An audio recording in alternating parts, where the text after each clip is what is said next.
तहरा बिना लाल पियर रंग नइखे भाव ओढ़नी में लिया के पुआ रहू तू खियाव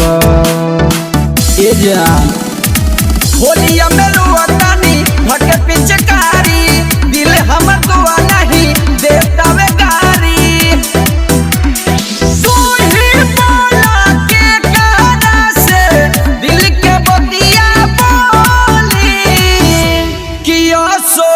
खेलब कैसे होली की चढ़ के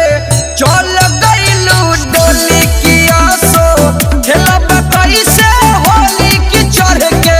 चल गइलू डोली होली है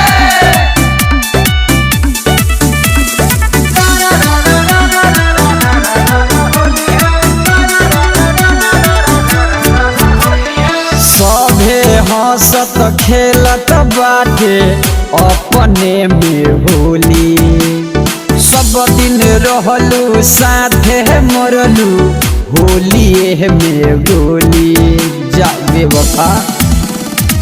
सुनी लो नितेश बारे फगुआ मनावा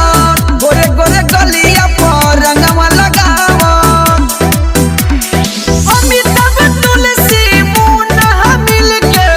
बोल दी खोली किया सो